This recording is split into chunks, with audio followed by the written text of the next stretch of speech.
Hey everyone, it's Rebecca Ruth. Thanks for tuning in today.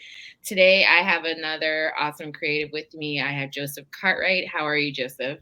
I'm great, thank you. Really nice, thank you. Thanks for having me. Thank you for being here. Well, Joseph, I like to jump right in. So tell us where you are and what you do in the industry. Sure, love to. I am a visual artist, photography, motion, some 3D stuff as well, but predominantly in the fashion and beauty space and lifestyle space.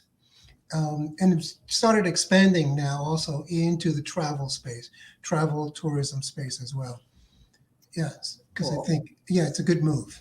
Yeah, I didn't know that. I Yeah. obviously reached out to you because I saw the fashion Mhm. on, social media and stuff, but I didn't Yeah. know about the travel and everything. Oh, So that's yeah. cool to know. Yeah, the travel is really fun, and what's nice about the travel is that it's a prime industry for a lot of what is going on these days, which is integrated campaigns where everything happens together: print, social, um, all sorts of individual pieces that tie together nicely.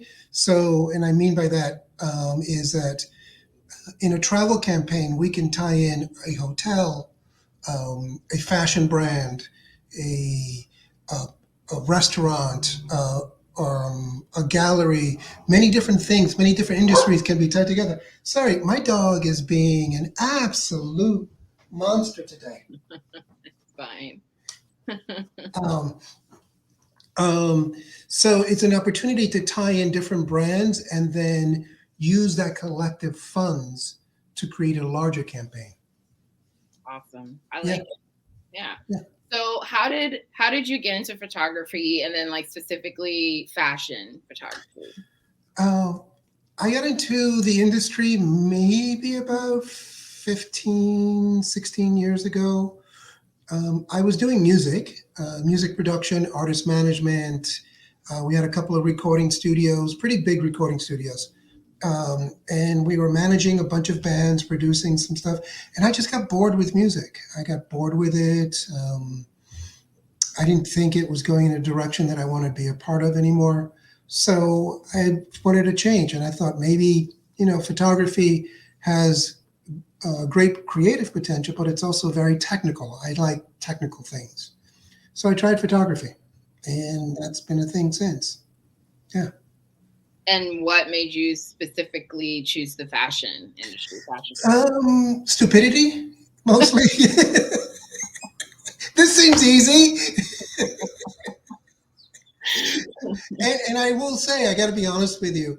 My first 2 years, I did so well, so well. It was crazy, um, because I came at it from a different angle. I came at it from a business angle as opposed to a creative angle, and I decided to do start with the grunt work, which was catalog work and very commercial work instead of trying to do very creative stuff, because I figured out that catalog and commercial work was pretty staid.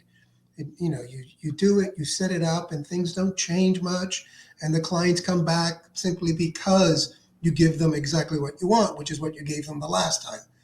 So it was easy to get into. So I did amazingly well. Everything from Victoria's Secret to Ralph Lauren to just big commercial work, but no ad campaigns with them, right? Because that's a big difference, right? You're doing very commercial work, which means you're doing pretty much on figure. You worked with a lot of great models, some pretty big models too, but you never got moved over into the ad campaigns because you don't have the work to show it for it. So that took a while to break into, but still did quite well with it. That Yeah. makes sense. Well, it's actually really interesting what you said about starting, thinking business wise as opposed to creative wise Yeah. when you first started. Can you talk about that a little more? Because I think that what I see happening a lot in this industry for people coming into this industry is we do it backwards. Yes. Yes, Right. because that's what drives us to do it. You're creative and all you want to do is create. Don't bother me with this business stuff. I know I need to pay the rent, but that's just a nuisance. I got something in my head I need to get out. Can you leave me alone? But Right. but in reality, at the end of the day, if you can't pay the rent, you can't do anything. Right. You Right. can't. You've got Jack. You're living, if you're lucky, paycheck to paycheck. So attacking it from a business perspective, meaning you know that to me you are better off doing the grunt work, doing the work that you really don't enjoy doing, to give you two potentials: a to build a reservoir of work, but also an opportunity to learn and make mistakes with in situations and clients that you can. Those environments allow you to make mistakes and be forgiven a lot more than doing, your a $250,000 campaign. If you don't deliver, not only are they not calling you, they know everybody. Right. Right? But if you make that mistake on a $2,500 a day job or a $500 a day job, it's easy to repair that mistake. You can't repair that mistake on a $250,000 job, right? Because it's just too many people, too many scenarios, too many things that need to go right.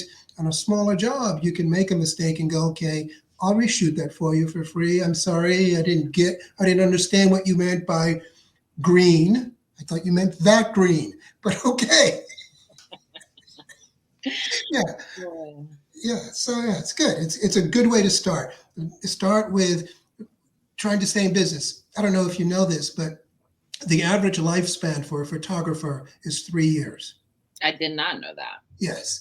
So the first year is, oh my God, I'm so happy. This is exactly what I want to do. And then year two is like, oh my God, I need to make money. And then year three is you spent year one in just this aura of yourself. And then year two, you're worried about getting business. And year three, you have no foundation, Yeah. right? So now you're kind of in a situation where you need to do something else to kind of stay afloat. And that's because they don't attack the business up front. Yeah. Well, I mean, I feel like I'm very passionate about this topic, about, Mhm. creatives paying attention to the business side of things, because I'm very transparent about the fact that when I started my business, I was that person. I loved fashion and I Yeah. had that creative stuff, but I was like, I had no idea what I was doing, business wise. I didn't. I learned a lot as I went, and I had a great mentor. Um, but had I not had him, and had I not just had the wherewithal myself to just kind of, it would have probably been a completely different story. So I stress this so much with creatives about Yeah. learning the business of this industry, and not just, but I think a lot of times we glamorize like the starving artist thing. No, there's nothing. There's no glamour about that. Sorry. There's no. I tell you, I'm sorry. No, ramen noodles are good when you want to eat them, Right. Not every day for breakfast, lunch. not when you have to eat them. Yes, So there is a way to do this so that you yes, there don't have to is. eat ramen noodles for every meal. Yeah, no, no, it's not an option. So yeah, so business is a big part of this, and quite frankly, it's knowing that you need to make a profit somehow, and you can push profits off. In other words, you can do a job that you know you're going to go on the negative because it's an investment in something. Like there are a couple of thinking about this tourism segue that we're trying to do. I've taken some jobs where I knew that I was going to lose money on them. Mhm. Absolutely knew that. Right. But um, I needed, and also because I decided to do the job at a level beyond what was required, because I knew I was going to get assets that were going to help me to get a bigger job in the direction that I'd like it to. So I'm making an investment in the idea of moving that part of the industry forward for me, Yeah. right? Yeah. Yeah. It makes And sense. that's business. That's also, but also you can't continue to do that. You have to make money. You have to. So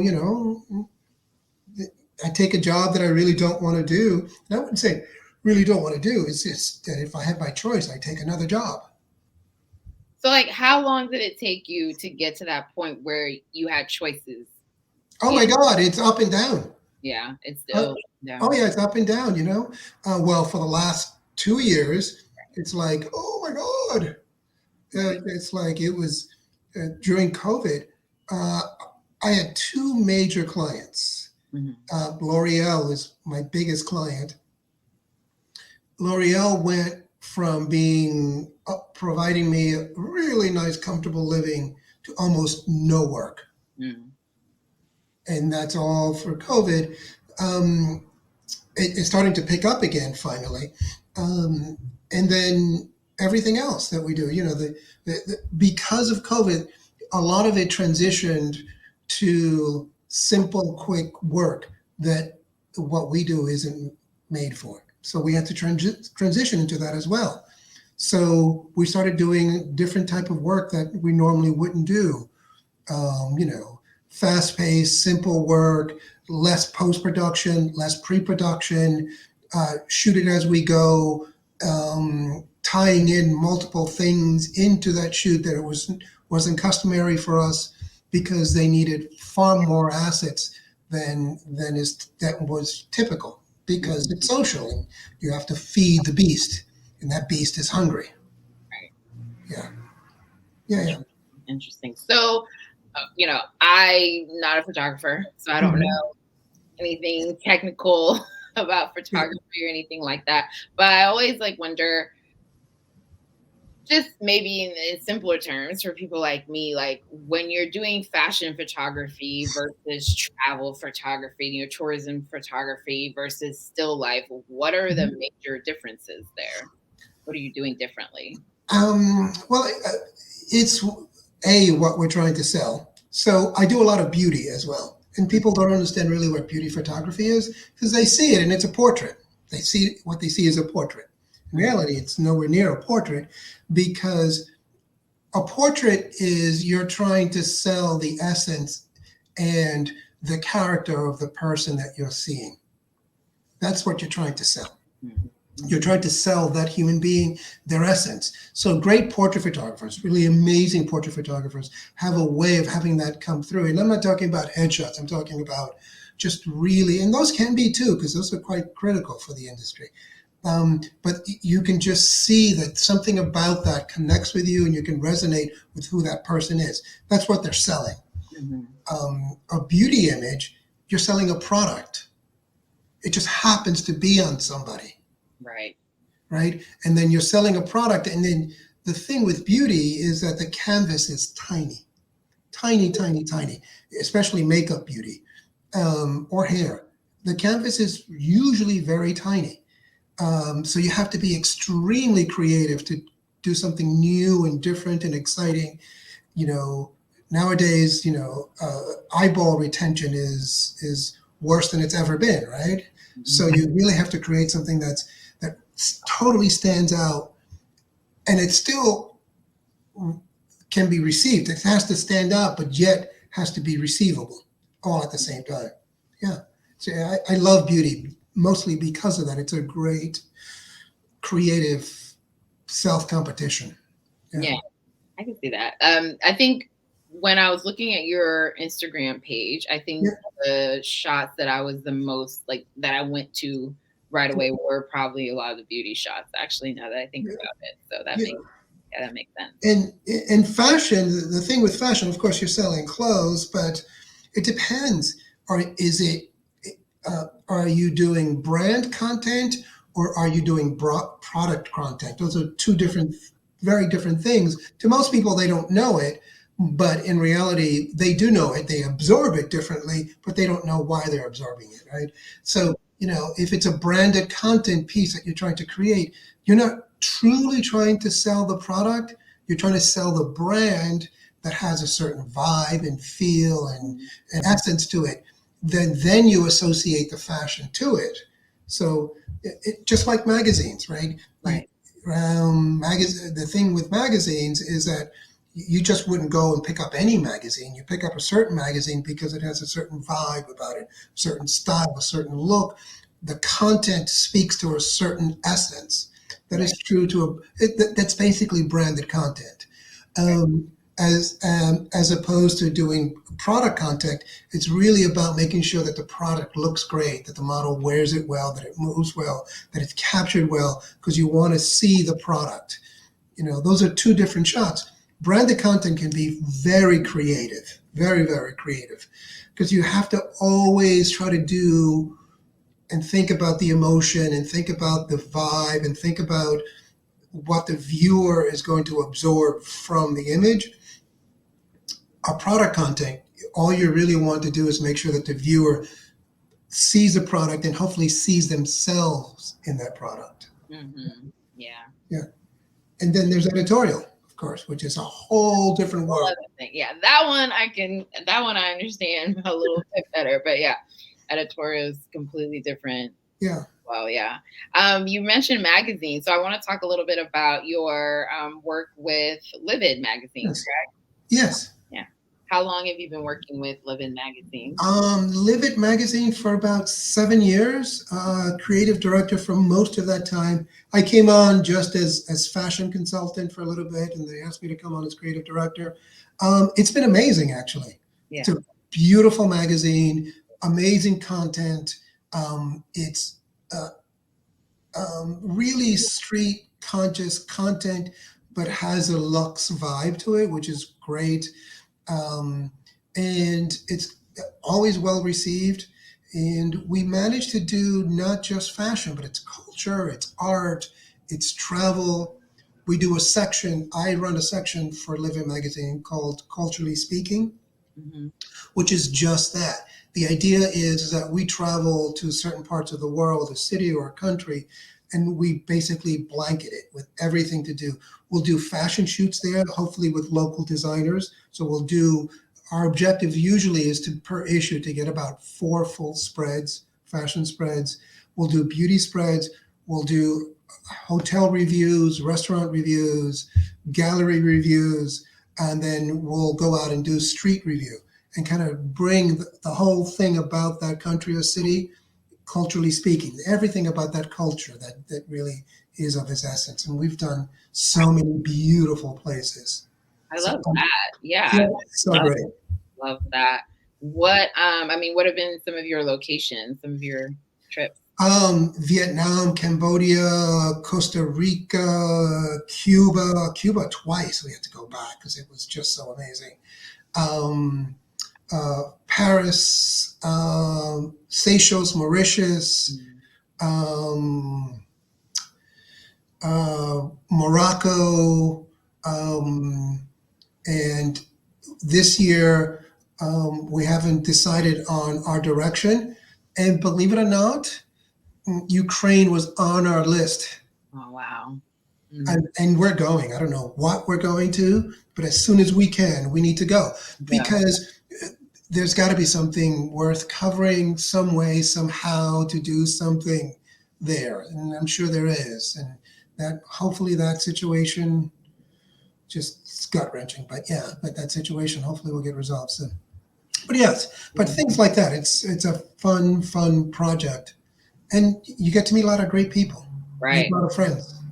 Yeah, we're talking about doing, something like that. I think I already talked to you about that when we chatted earlier. But I love that you're going to places that people don't normally think about when it comes to fashion. Like, not to be funny, but a lot of people don't even know that Seychelles and Mauritius exist. I live in America, please. Yes. So, it's cool that you guys went there. I know about it. My family lived in Madagascar for 5.5 years. Oh my God, Madagascar on my short list. Thank you very much. Yes. Mm-hmm. So I will gladly join you for Madagascar. I loved living there, and it's, a beautiful country. That's amazing. Yeah. So I think it's really cool. I love culture, and this is, something else I preach about, reaching across the water and connecting, especially in the fashion industry, connecting with the other cultures and other creatives in other countries, because I'm like, don't limit yourself just to the United States. There's so much out there. And it's like, you can learn so much from expanding. And then the fact that you guys are going, like I said, to places that are normally not on people's list of, fashion destinations per se. I think that's just really cool. And it's a great, great experience for everyone involved. It's amazing the type of artistry you find in places that don't have the resources that we do. Exactly. Yeah. It's just seriously amazing. You did that with that? Wow. Just, it's makes me rethink a lot of what I do, right? Right. Mhm. Well, it challenges me because I'm like, Absolutely. we have so many. I mean, honestly, we're just spoiled. We're spoiled anyways because Yeah. we're in a developed country. But industry wise, we're super spoiled because, like you said, we have resources, we have means, we have, and so many people all over the world don't, but their creations are beyond, Yeah. and the hours that they spend, like old school, Mhm. like, backbending work, it's just amazing. So it's, to me, it's kind of like a challenge. Like, what are you complaining about? Yeah. Exactly. Yeah. Just do it. Mhm. Exactly. So yeah, that's amazing. I love it. Yeah, if you need, more people to join any trips, Okay. who to reach out to. Yeah. Always ready to go. Okay. But I always love asking this question, and it's a pretty cliche question, but I always love to hear people's answers. So I'm, brand new in this industry. I'm a photographer. What would you be your piece of advice to me? Interesting. I guess my first piece of advice is fail. Failure is the key to your success. Hmm. It really is. Get over it. Get over yourself. Get over all of it. First of all, you're going to fail, so get over that, right? It's part of the process. Success is built on a mountain of failure. Hmm. I mean, it really is. I've and as long as you're using it as a method to learn and grow from, regardless of how terribly you failed, there are really great lessons in everything you failed with. And the thing is that once you get comfortable with failure, you get far more comfortable with being creative. Hmm. And that's what stops you from being creative, is that the endless doubt, the endless uncertainty, the not knowing yourself or not knowing what's going to happen is scary, and therefore you don't do it because there's that always fear of failure. Don't be afraid of failure, and the better you are at failing, the less you will do it. True. Right? I mean, so fail miserably, fail gigantically, and enjoy the process, because you are going to learn a whole lot, not just about the art, but about you as well, Yeah. right? And Yeah. that's key. That's really key. Yeah. And That was great. I mean, go ahead. Sorry. and Go the ahead. second is network. Yeah. Yep. And I know that social and all that, you think you have a network, you think that there's something there. Most of that is faux, Hmm. right? Because there's a blanket, there's a huge digital wall between you and them. So the relationship isn't solid. So Right. you need to take those relationships beyond that digital wall into something more if you want long-term relationships. I'm not talking about, I got this one-off job from somebody on Instagram, or somebody called me or somebody DM'd me, can you do this? Sure. Those are all one-off jobs. The real work that you get and the opportunity for you to really grow as a creative is if you can support a brand, Hmm. right? Because they're going to come. If you get a single job, you're being paid to move your finger, right? Let's cut to the chase, right? Get you on something. But if you develop relationships with brands, with companies, they're not coming to you for your finger. They're coming to you because they want your creative bend. Hmm. And that creative bend costs money. And you can charge what you can and what you want. And Right. that's a big difference in your income, huge difference in your income. So that's my other thing is really network, develop those relationships, go out on the limb for a brand or a client, go out and pitch a brand and say, hey, I've got an idea. You don't know me from Adam, but I'd like to see if you're ever looking to test or do something, here's something, an idea I have, and develop a relationship. Sometimes, most of the times, that doesn't work, but sometimes it does. Sometimes it does, right? Sometimes it does. So you never know. You've got to go out there and try to develop those relationships. Yeah. Yeah, I love both of those. And like to piggyback off of that, I literally just said that I think to someone last night. Yeah. I was like, yeah, I reach out to people and most of them, don't give me the time of day, but sometimes they do. And then, there you go. You just made a new connection. So Yeah. I think that's great. And I always tell people this fashion industry, like the fashion industry is huge, it's global, but it's also very small, right? Yes. So just And fickle, yeah, very fickle. very fickle. So Mhm. make sure you do have I would say positive network because that's a Mhm. whole other thing within the industry. So awesome advice there. But I want to thank you so much, My Joseph, pleasure. for chatting Anytime. and for coming on and just telling us a little bit more about yourself and what you do in the industry. I'm sure we will chat again. Oh, and tell everyone where you are, where you're located. Oh, I'm in Brooklyn. I actually moved to a loft space in Brooklyn, Bushwick, about a year ago, and it's amazing. Moved out of my studio of Manhattan and moved to Bushwick. It's so dope. Amazing. I've been to So Brooklyn. if anybody's in my area, please come hang out. You're more than Yeah, welcome. Reach yeah. out.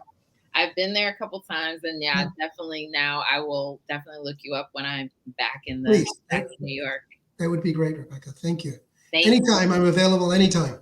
Awesome. Thank you Thank so you. much. Have a great Bye-bye. rest of your evening. Bye-bye. Bye.